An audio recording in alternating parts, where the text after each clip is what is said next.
جو ہے معرفت یہی ہے کہ ہمیں موت کی ڈیفینیشن پتہ ہونی چاہیے کہ اصل موت ہے کیا، مرنا ہے کیا۔ مرنا، اگر آپ کسی پوچھیں بھائی مرنا ہے آپ نے، وہاں صاحب کیا ہو گیا، ابھی تو میں جوان ہوں، ابھی تو میں نے زندگی میں کوئی دیکھا نہیں ہے، اس کا مطلب کیا ہے؟ اس کا مطلب اور اس جگہ آپ کا کوئی حادثہ ہوا ہو تو آپ سے کوئی کہے بھائی وہاں چلنا ہے، تو آپ کہیں نہیں میں وہاں نہیں جاؤں گا، کیوں؟ منفی ہے۔ کوئی چیز کھانے میں کبھی آپ کو نقصان دے جائے، آپ کی طبیعت خراب ہو جائے، اب جتنا اچھا کھانا ہو سامنے والا آپ کو پیش کرے، آپ گھبرا جائیں گے، آپ بولے نہیں میں نے، کیونکہ ذہن منفی اس کو لے کر بیٹھ چکا ہے، یعنی چپ اندر اسٹرانگ ہے آپ کی، لے لیتی ہے۔ موت کو بھی ہمیں ڈیفائن ایسی کیا گیا زیادہ تر، ایسے لگتا ہے کہ موت یعنی نقصان، موت یعنی پریشانی، موت یعنی لاس۔ موت نقصان نہیں ہے۔ خدا قرآن میں کہہ رہا ہے الذی خلق الموت والحیات، میں نے موت کو اور حیات کو خلق اس لیے کیا ہے لیبلوک، میں تو دیکھوں، کیا دیکھوں کہ تم میں سے احسن عمل کس کا ہے۔ خدا چاہتا ہے کہ ہمیں چیک کرے، دیکھے کہ اس نے موت، وہ اس کی اپنی دنیا ہے، اس کی سسٹم ہے۔ موت جو ہے وہ فنا نہیں ہے، موت نقصان نہیں ہے۔ اگر آپ کو یہ کہا جائے کہ آپ نے یہاں سے دریا کے بہت خوبصورت ایک گھر ہے آپ کے لیے، بہت بہترین باغ ہیں آپ کے لیے، تو آپ کیا کریں گے؟ آپ بولیں کوئی مسئلہ نہیں ہے، میں پورا بھی بھیگتا ہوں تو بھیگ جاؤں، کم از کم ادھر جب جاؤں گا سکون تو ہے۔ بس یہی تو قرآن آپ سے بار بار کہہ رہا ہے کہ میں نے تمہارے لیے وہاں پر کیا باغات ہیں، تمہارے لیے نہریں بہہ رہی ہیں، سب کچھ کس کے لیے؟ وہ تمہارے لیے ہے، مگر یہ سختی تم نے برداشت کرنی ہے۔ اب انسان اصل میں اس سختی کو برداشت نہیں کرنا چاہتا عزیزان محترم، لیکن اگر انسان اپنی زندگی کو بہتر گزارے تو اس کی یہ زندگی سختی نہیں ہے بلکہ اپورچونٹی ہو جاتی ہے۔ جیسے آپ کے اوپر کوئی مشکل آئے، پریشانی آئے، جیسے بچہ کیوں محنت کرتا ہے؟ سختی ہے، رات کو جاگتا ہے، اسٹڈی کرتا ہے، ایکسٹرا محنت کرتا ہے، کیوں کرتا ہے؟ اینڈ آف دا ایئر کیا ہے؟ رزلٹ ہے اس تلخی کا کہ جو اس نے برداشت کی ہوتی ہے۔ زندگی یہی ہے، زندگی میں جو تلخیاں ہیں یہ تلخیاں نہیں ہیں، یہ اپرچونٹیز ہیں۔ یہ اپرچونٹی کو جو اویل کر لے گا وہ کامیاب ہو جائے۔ موت یہی ہے۔ ایک حدیث آپ کی خدمت میں امام رضا علیہ السلام کی، اللہ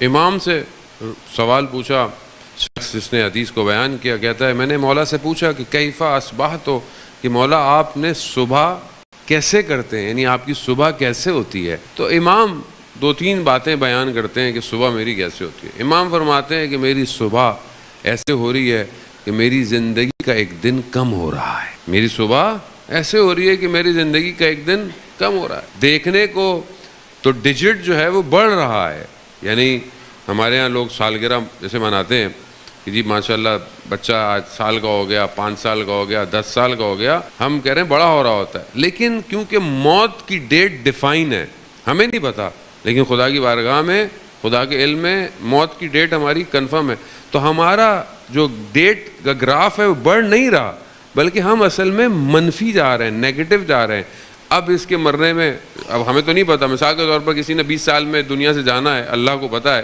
تو وہ 18 سال کی سالگرہ مناتے ہوئے کیا خوش نہیں ہوگا؟ اسے پتا ہے کہ 2 سال بعد تو کہانی تمام ہو جائے گی۔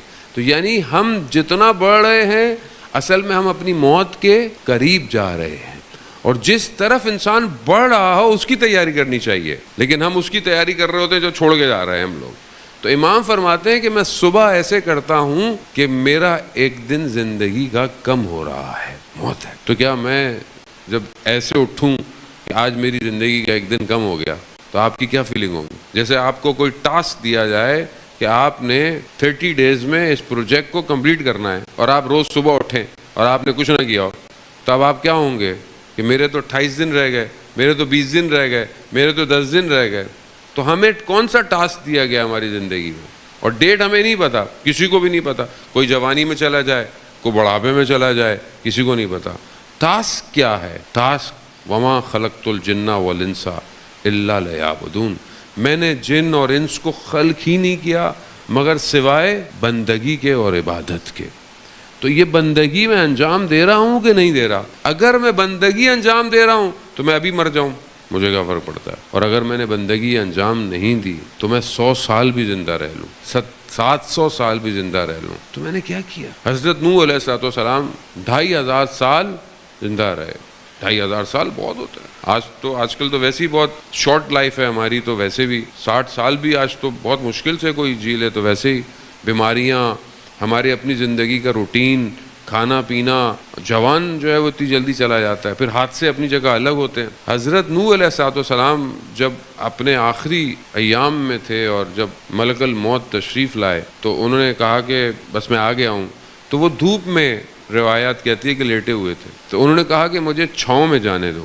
جب ان سے پوچھا کہ 2500 سال کیسے گزرے، تو یہ کہتے ہیں کہ دھوپ سے چھاؤں میں جانے کا نام زندگی ہے، یہی زندگی۔ اور ہماری زندگی تو ویسے بھی کچھ بھی نہیں ہے۔ آپ سوچیں نا کہ ہم زندہ ایسے رہ رہے ہیں، وہی اہل بیت کے کلام سے بہتر کوئی کلام نہیں ہو سکتا۔ قالا امیر المومنین علی ابن ابی طالب علیہ الصلوۃ والسلام، اللہم صلی علی محمد۔ امام ارشاد فرماتے ہیں کہ مجھے تعجب ہوتا ہے اس شخص پر کہ جو اپنی ساری زندگی کمانے میں خرچ کر دیتا ہے اور پھر اپنی کمائی کو اپنی صحت پہ خرچ کر دیتا ہے، اور زندہ ایسے ہے جیسے اس میں مرنا ہی نہیں، اور جب مرتا ہے تو ایسے جیسے کبھی زندہ تھا ہی نہیں۔ تو ہم ایسے ہی زندہ رہ رہے ہیں، ہم ایسے زندہ رہ رہے ہیں جیسے ہم نے پتہ ہی نہیں ہے کہ ہم نے مرنا بھی ہے کہ نہیں ہے۔ اس کا مطلب یہ نہیں کہ اب آپ ٹینشن میں رہیں، پریشانی میں رہیں، گھبراہٹ میں، نہیں، ایسا نہیں ہے جان محترم۔ یعنی خوشی کے عالم میں انسان زندہ رہے۔ جیسے ہم چاہ رہے، جس امام کے ماننے والے ہیں وہ کہتے تھے کہ موت مجھے بالکل کس طرح ہے، وہ تو موت میرے لیے تو ایسی کوئی چیز ہی نہیں جس سے انسان گھبرائے۔ کربلا کے جو آپ کے سامنے جو اصحاب سید الشہداء علیہ السلام ہیں یا جوانان جو ہیں کربلا کے، وہ کیسے ہیں؟ کہ حضرت علی اکبر سے جب پوچھا گیا کہ موت، کہا بابا اگر ہم حق پر ہیں تو کیا فرق پڑتا ہے، ہم موت پہ جا پڑے یا موت ہم پہ آ پڑے۔ اس کا مطلب ہے موت لاس نہیں ہے، اس کو جب تک ہمیں معرفت حاصل نہیں ہوگی ہماری زندگی بہتر نہیں ہو سکتی۔ تو امام فرماتے ہیں کہ میں صبح ایسے کرتا ہوں میری زندگی کا ایک دن کم ہو رہا ہے۔ دوسرا امام فرماتے ہیں کہ میں صبح ایسے کرتا ہوں کہ میرے زندگی کے اعمال محفوظ کیے جا رہے ہیں، یعنی جو بھی ہم عمل انجام دے رہے ہیں وہ سیف ہو رہا ہے۔ جیسے آپ اپنے موبائل پہ کوئی ڈیٹا سیو کرتے ہیں، تصویریں کھینچتے ہیں، ویڈیو بناتے ہیں، وہ سیف ہو رہی ہے۔ آپ ایک ایک چیز آپ کی جو ہے وہ صلوات بھیجتے محمد والے میں۔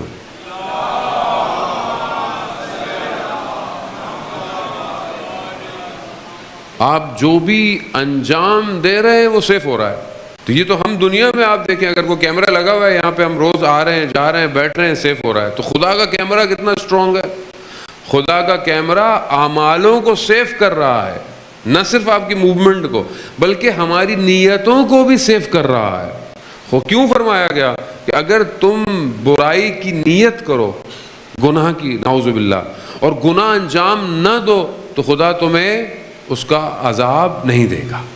لیکن نیکی کی نیت بھی کرو، صرف کہ تمہارے ذہن میں نیکی کرنے کی نیت ہو کہ تم نیکی انجام، لیکن تم انجام نہ دے سکو تو خدا پھر بھی تمہارے حساب میں نیکی لکھ دے گا۔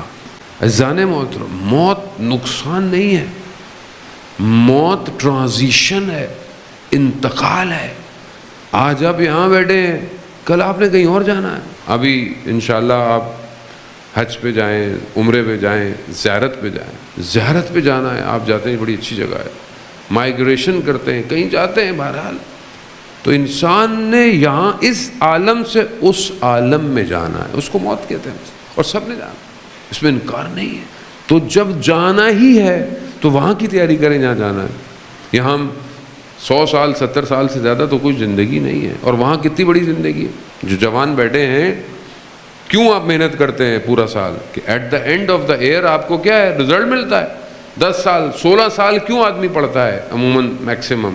یا ڈاکٹر سے پوچھیں بھائی آپ اتنے سال پڑھتے ہیں، کیا آپ کو اس کو پتہ ہے کہ میں اتنے سال پڑھوں گا، اس کے بعد مجھے بہرحال ایک پروفیشن ہے، میرا پیشن ہے، مجھے کام کرنا ہے۔ انجینئر ہے، 4 سال پڑھتا ہے، ماسٹرز کرتا ہے، پھر جو ہے وہ انٹرنشپ کرتا ہے، خوب محنت کرتا ہے، رزلٹ لیتا ہے۔ کیوں لیتا ہے؟ کہا 15-16 سال پڑھوں گا لیکن اس کے بعد زندگی میری اچھی گزرے گی۔ کیوں؟ کیونکہ 16 سال کے علاوہ زندگی تو پتہ نہیں کتنی ہے۔ تو آپ 100 سال کو مائنس کریں کتنے کس سے؟ جتنے سال آپ نے اس ادھر رہنا ہے. ادھر کتنا رہنا ہے؟ ادھر کتنا رہنا ہے ہم نے؟ قرآن کیا کہہ رہا ہے؟ ہم فیہا خالدون، تم وہاں ہمیشہ رہو گے، ہمیشہ. اب ہمیشہ کو مائنس کریں 100 سے، 700 سے کر لیں. چلے 700 سال کوئی بھی نہیں رہتا، آپ 100 بھی مائنس کر لیں، 1000 مائنس کر لیں. 1000 مائنس انفینٹی، کیا جواب آئے گا؟ انفینٹی. تو انسان تھوڑا سی زندگی کو انفینٹی سے بیچے گا، نقصان ہے. مگر میں روز نقصان کر رہا ہوں. ایک نگاہ نامحرم کے بدلے انسان اپنا ایمان بیچ دیتا ہے، ایک گناہ. اور امام خمینی فرماتے ہیں کہ ایک نگاہ نامحرم انسان کو صدیوں کے فاصلے پہ پھینک دیتی ہے. جانے مطلب خوب یہ ہمیں، کیونکہ ہماری معرفت نہیں ہے اس عالم کی، تو ہمیں پتہ ہی نہیں ہے گناہ ہو رہا ہے، پتہ ہی نہیں ہے غلطی ہو رہی ہے، پتہ ہی نہیں ہے کسی کا حق کھا رہے ہیں، پتہ ہی نہیں ہے کسی پہ ظلم کر رہے ہیں، پتہ ہی نہیں ہے. کیونکہ معرفت نہیں ہے نا، پتہ ہی نہیں ہے کہ وہاں جا کے ہونا کیا ہے ہمارے ساتھ، جانا کہاں ہے یہ بھی نہیں پتہ. جانے محترم پھر ایسا معاشرہ کیا ہوگا جبکہ ہم جن کے ماننے والے ہیں ان کی زندگیاں آپ دیکھیں.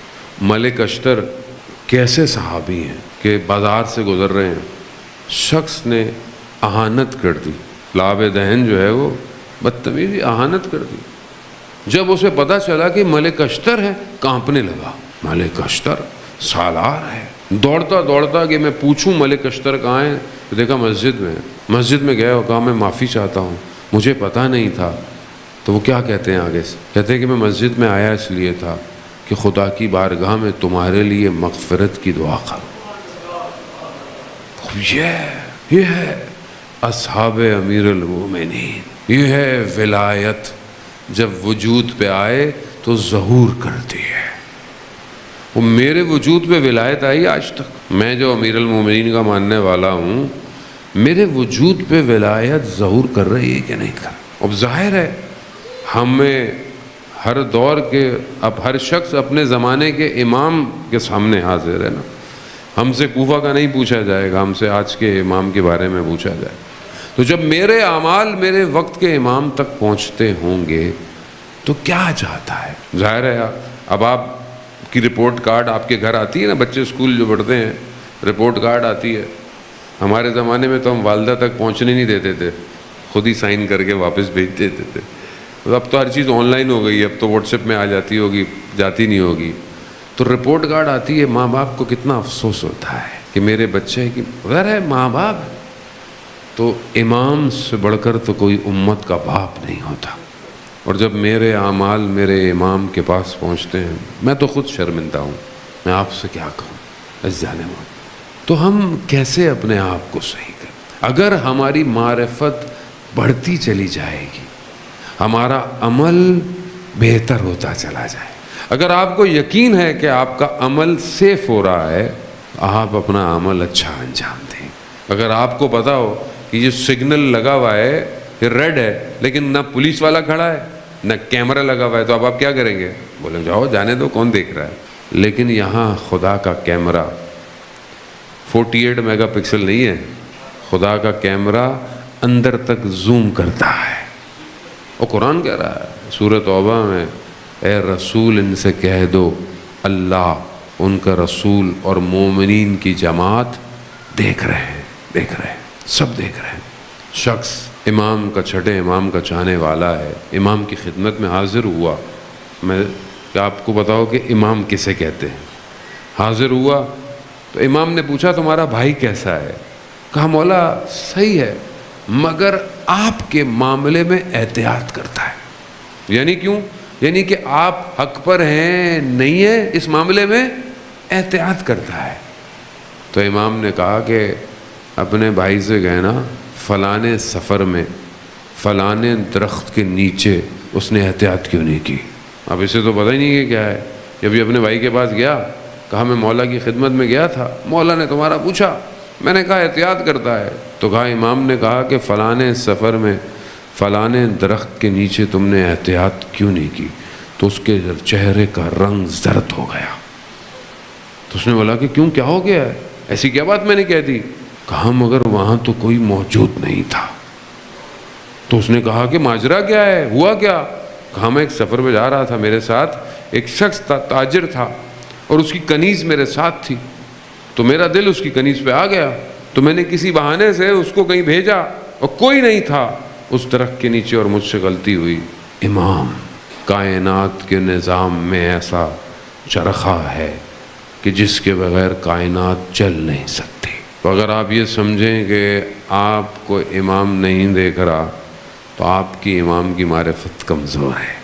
امام دیکھ رہا ہے، امام دیکھتا ہے، امام حاضر ہے۔